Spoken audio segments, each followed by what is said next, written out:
Thank you all so much for being here for the Cobb Family Advocacy Grand Opening. Yeah. So without further ado, we'll go ahead and get started with Judge Murphy. For the first time ever, for the first time in the history of the state of Georgia, I have the privilege of welcoming you to the Family Advocacy Center. Today represents what Cobb County is all about.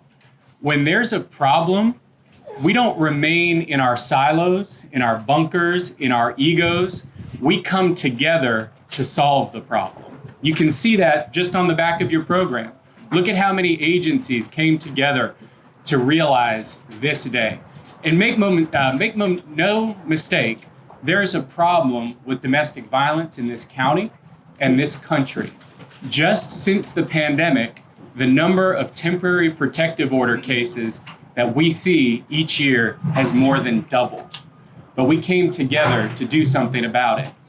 Instead of having survivors and victims, those affected by family violence, running around the courthouse, running from agency to agency, having to tell their story over and over again, these partners have come together to do something about it. So what is going to happen here? I was struck recently at a meeting, actually at LiveSafe.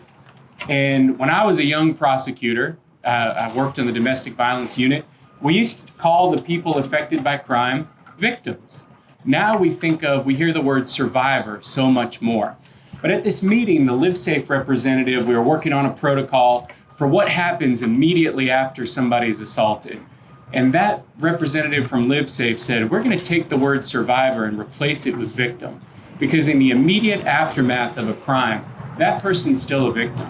It takes hard work of the community and professionals and law enforcement and courts and counselors to help transform that life, that family, restore that person from victim to survivor.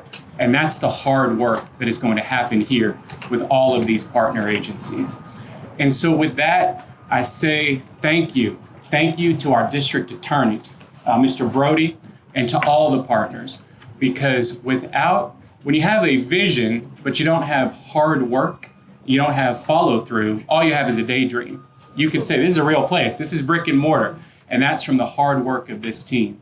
I say thank you to Commissioner Cupid and all of the commissioners, not only for their presence here today, but for their financial support of this project. And finally, to all the survivors, the families affected by domestic violence, I say welcome home. Welcome to a place that will be for restoration, will be for hope, will be for healing, and will be for justice. Welcome.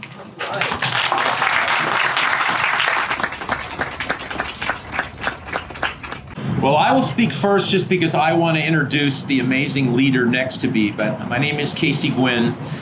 I never imagined a day like this in Georgia. I grew up in a home impacted by violence and abuse. I did grow up white and I grew up with some privilege, but I did grow up in a home with violence and abuse. 55 years ago, growing up in that home, I never imagined that later in life, we would both have a calling after being impacted in our lives to start this movement. The simple concept that survivors should be able to go one place for everything they need. That we would wrap them in safety and support and services and let them choose what services they want, what services they need, and help them find a pathway forward to hope and healing. When we opened the San Diego Family Justice Center, 25 agencies, 20 years ago, we didn't imagine this. But months after we opened, Oprah Winfrey endorsed this framework. After I was on Oprah, Oprah said, I changed the rest of your life, and I laughed. I thought, it was an honor to meet her, and she said, I changed the rest of your life, and I laughed again. And then she said, you'll see. And within 2 years, we had site visitors from 77 countries come to the San Diego Family Justice Center. And now we have centers in 45 states and 25 countries, all built on the concept that we need a survivor-centered approach to this, that does not condemn any one agency, that brings together government agencies and non-government agencies. And that vision came out of the leadership of a black survivor in San Diego by the name of Ashley Walker, who founded the YWCA's first shelter in 1977. And Ashley came to me and she said, we need each other in our lives. And that began this movement.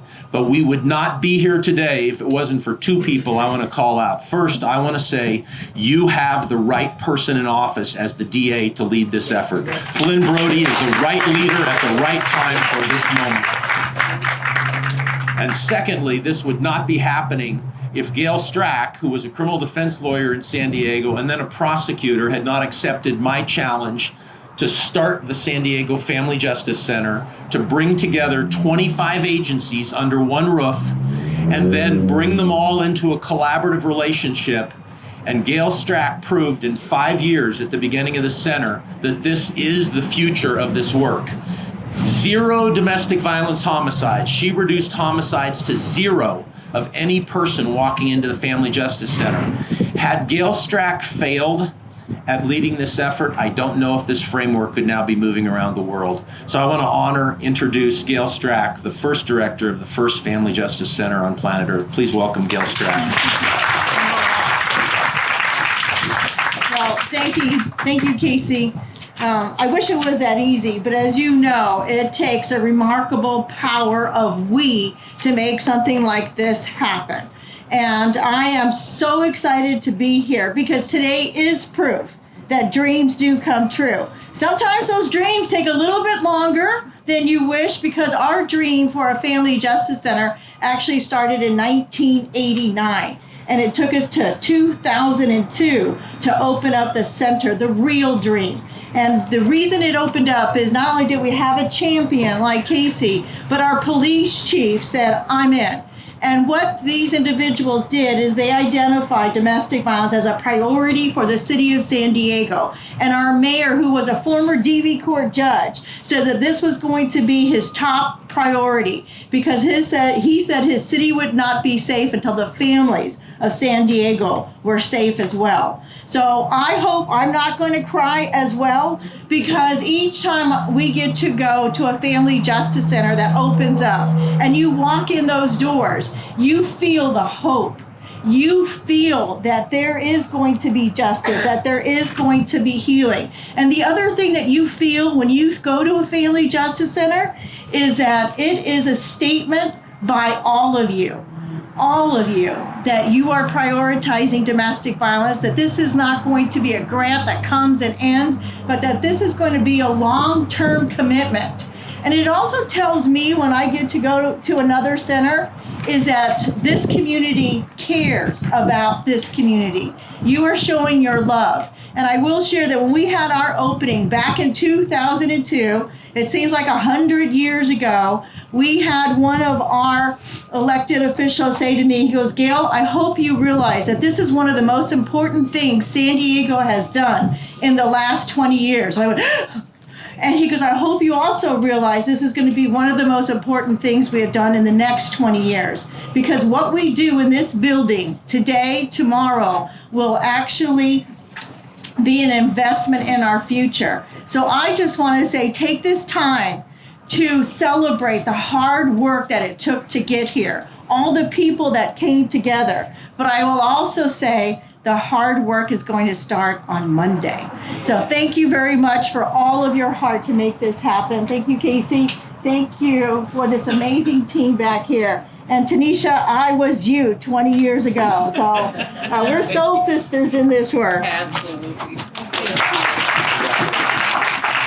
There's an old proverb that says, the best time to plant a tree is 25 years ago. The second best time is today. Today, we're planting that tree. Today is just the start. Our office and our community partners' commitment to make Cobb County the best place to live, work, and play for every child, every victim. They deserve no less than that from us. When I walked into this office, former District Attorney Joyette Holmes told me about this project, and we discussed its importance. Then I met Kim, and shortly after that, I met Tanisha. And I asked Kim why she wanted to do this. And let me go back a little bit, because the first time I met Kim, I was asking to go to a domestic violence conference. And I literally had only been a lawyer for like 2 months. And I asked Barry Morgan, I saw this conference, I said I wanted to go. And I wanted to go because I grew up in a home with domestic violence. And I wanted to understand why my mother never reported it, never tried to get away, and just sort of understand the dynamic of domestic violence. And then when I became DA and we started talking about this, I knew I had to work hard to make this happen. To the point where I talked to my brothers and sisters, and I got their permission to tell my story, to tell our family story. And the first time I did that, we were at a WellStar meeting, talking to WellStar. And I started telling my family's story. And afterwards, I had several people come up to me and say, "You just told my story. You just told the reasons why I went through what I went through." And we knew we had to find a way to get people help. And I remember Tanisha, because I think prior to that, she was the forefront of all the meetings that we had. And after that, she said, "No, you're going to talk every one of them now." But, you know, as I stand here, I want you to just think about this as we look in this crowd. Among us, there's someone who's a survivor of domestic violence, and they're probably within arm's reach of you now. Domestic violence does not discriminate. It could care less about your background or who you pretend to be when you walk out your front door. Domestic violence is not love, and it really is not about hate. Domestic violence is about power, control, and the weakness on the part of the abuser. Domestic violence victims often endure a progressive path of abuse that eventually manifests in physical violence, a path that continues to get worse and worse. Victims begin to lose their will to live and their own self-worth as they endure these cycles of abuse. Victims often do not report or seek help or intervention until they fear that their abuser is ready to murder them. Just this week, in speaking to a victim, she described to me that she had settled in her mind that her abuser was going to take her life. And she prepared just for that, putting in motions, objectives to ensure for the well-being of her children once what she thought would be inevitable happened. Her strength of character and her actions were extremely courageous, as she told me her story. I told her about the Family Advocacy Center and how we could help her, and why for victims like her it was so important. And as we prepare for this ribbon cutting today, our vision, our prayer for the Family Advocacy Center is that we will provide a safe place. We will provide the education and the resources for our community, and especially for those that are most vulnerable. This center is a model, and that model has been identified as a best practice in the intervention and prevention of domestic violence. It has been documented in published outcomes that it includes reduced homicides, as Casey said, increased victim safety and empowerment. It reduces fear and anxiety for our victims and their children, and it reduces the opportunity for our abusers to continue their behavior. The purpose of our Domestic Violence Center, our Family Advocacy Center, is to be a place for domestic violence victims, sexual assault victims, stalking victims, child abuse victims, human trafficking abuse victims, and also elder abuse victims. We're going to provide coordinated services, which include legal aid, counseling, housing and shelter, and other public and private resources. The mission statement for this center is, the mission of the Cobb Family Advocacy Center is to provide comprehensive services to victims of abuse through the collaboration of community partners in central locations. And we as elected leaders and we as a community, when we start thinking about the people we owe the most protection to, we think about our children. Because see, when children are victims of domestic violence or they even witness domestic violence, they're more prone to depression, anxiety, using drugs, committing suicide, dropping out of school, becoming part of the criminal justice system.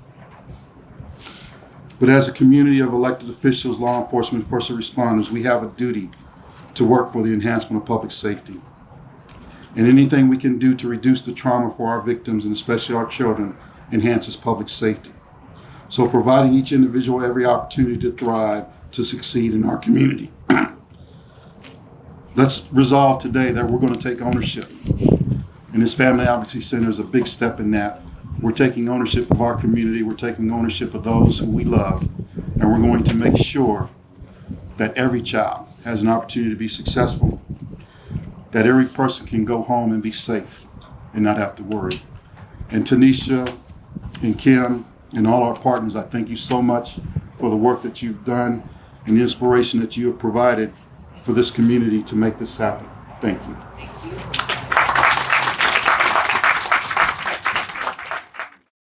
Good morning. It is certainly brisk outside. Am I the first to acknowledge that? It's cold. But hearts are certainly warm here. And I know this has been a labor of love for so many. And I want to congratulate you, D.A. Brody. Congratulate you, Kim McCoy, Tanisha, for your work in making this happen along with your team and the many partners who are here today. D.A. Brody, I want to thank you for having not only the willingness but the courage to share your story. We all have stories.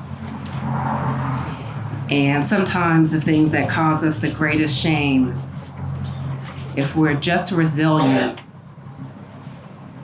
hopeful with a little bit of virtue, our greatest shame can be our greatest strength as well. And not only for ourselves, but for others. So I want to thank you, D.A. Thank you for being willing to share yourself with us, not only in leadership, but as your whole person in heart.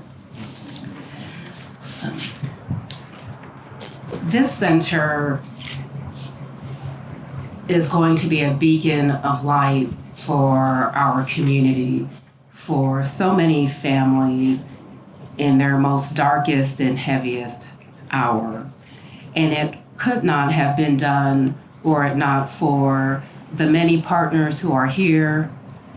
I want to thank the Board of Commissioners for funding this initiative. Thank our corporate sponsors who are here. Thank you, Georgia Power and others for stepping in. And I want to thank our nonprofit and our governmental agencies that came together.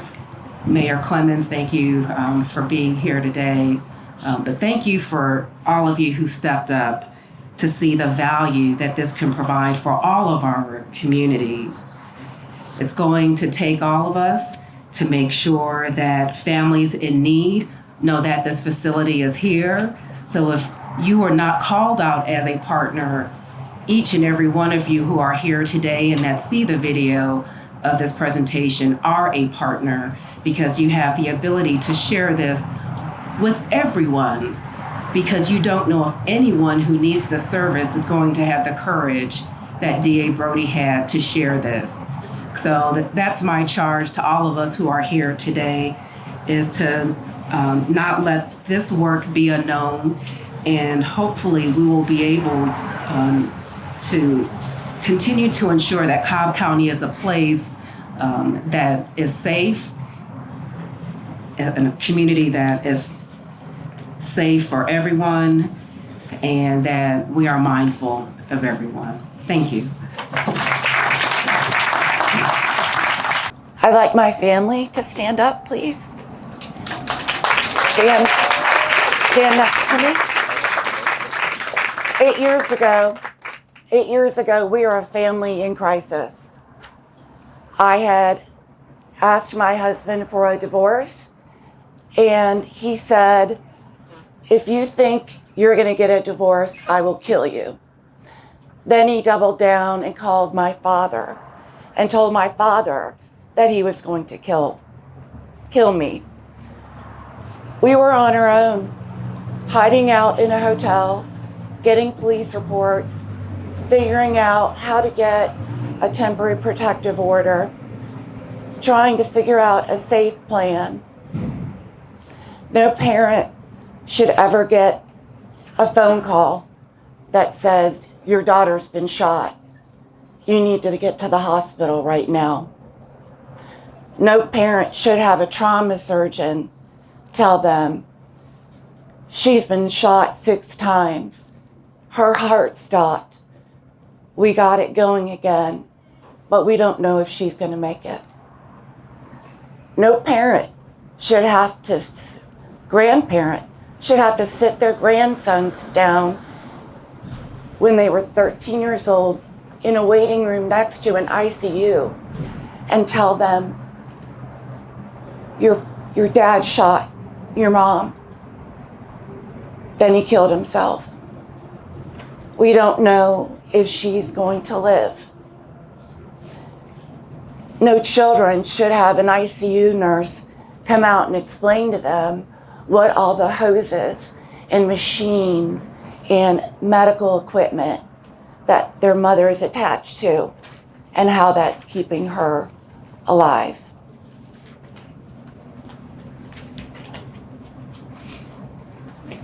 No family should be left on their own to try and navigate the system to get assistance for domestic violence. Well, they don't have to anymore, because this is that place. And this is where the navigators are. And I am very blessed to have survived, but sometimes you have to look at your pain to find your purpose.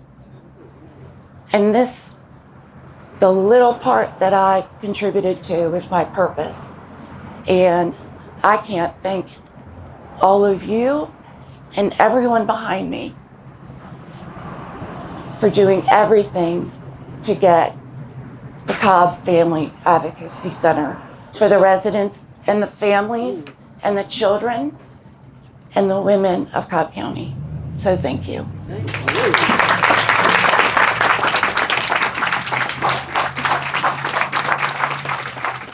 I'd first like to say thank you to D.A. Brody for the opportunity to speak today at this historic grand opening of the Family Advocacy Center. I remember when this concept idea first came to us from former D.A. Holmes, and we talked about, where do we start? How do we get it built and staffed? And of course, how in the world will we fund this facility? But thanks to our DA and his incredible team and staff, he moved forward in full force with a labor of love, and it's finally completed. The Family Advocacy Center will be a tremendous resource, a one-stop shopping of services for the victims in our community. I'm honored to be a part of this phenomenal day in Cobb. And by the way, Mr. DA, thank you most of all for Rose and Angela.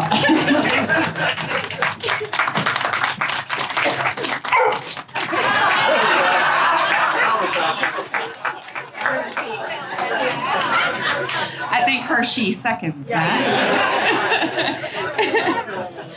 Good morning, everyone. My name is Christy Carter, and I'm the Victim Assistance Division Director at the Criminal Justice Coordinating Council. And it's my honor to be with you to celebrate the Advocacy Center and share CJCC's continued support of the Family Justice Center model. I recall some of our first conversations about the model and discussing steps on how to bring FJCs to Georgia. To see how Cobb County has realized those initial discussions is remarkable. It's truly one of those moments that will stick with me throughout my life. A special thank you to DA Brody, Kim, and Tanisha for your leadership. CJCC works with hundreds of victim service providers across Georgia who are committed to expanding the reach of victims' rights and services.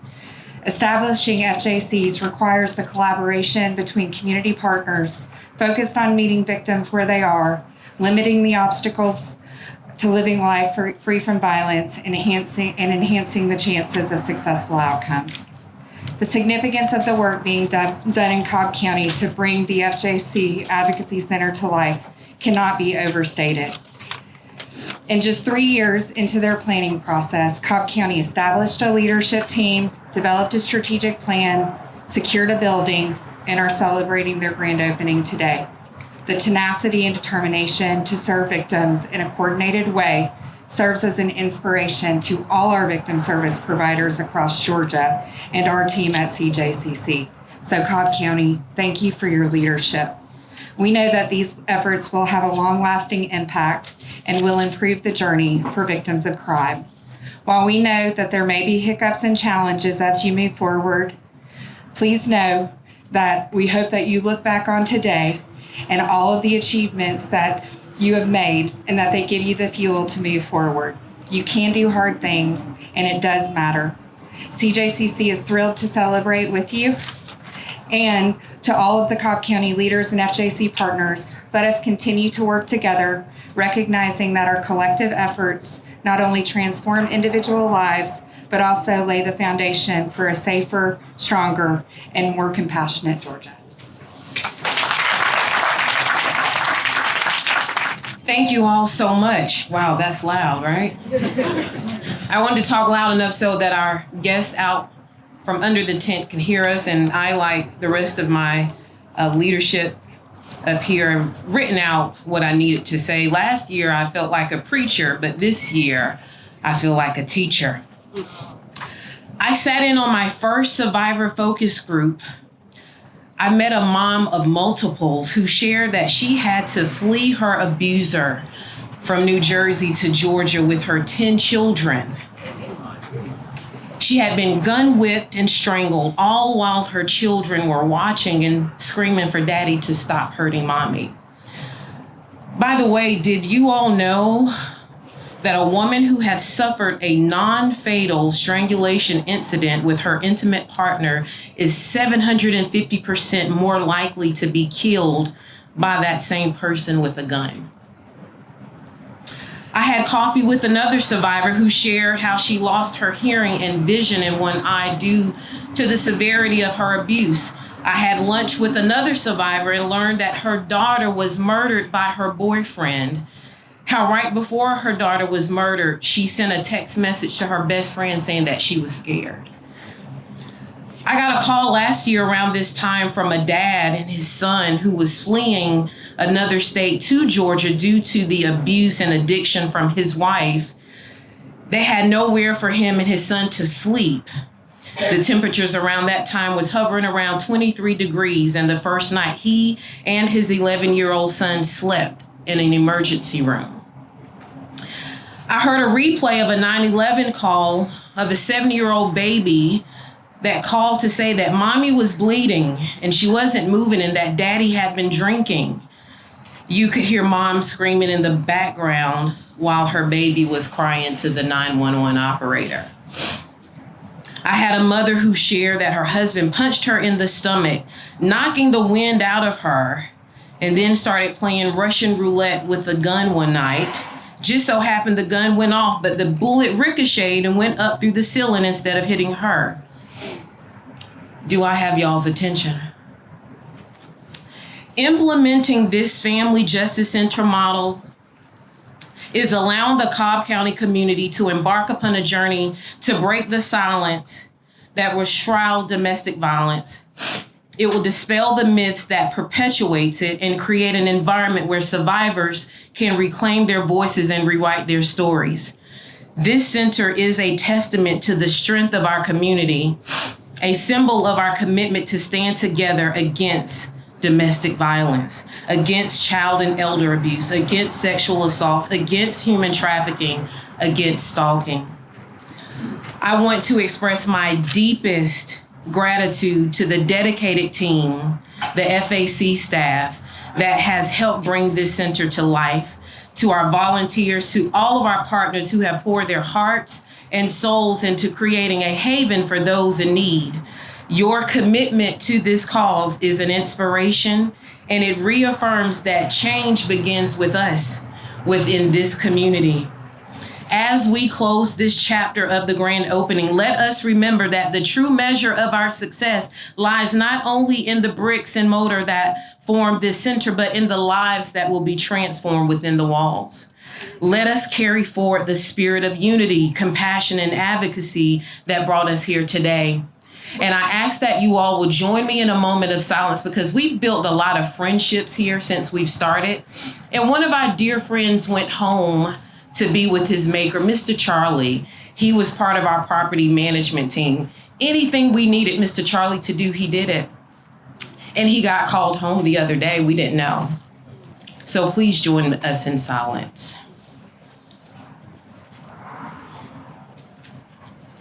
Thank you. Together, let us continue to amplify the voices of our survivors, challenge the norms that perpetuate violence, and build a community where respect, love, and support are the cornerstones of our existence. Thank you all for being a part of this pivotal moment. Our journey is just beginning, and with your continued support, we will create a future where every individual can live free from the shackles of domestic violence. May love and compassion guide our path. Thank you.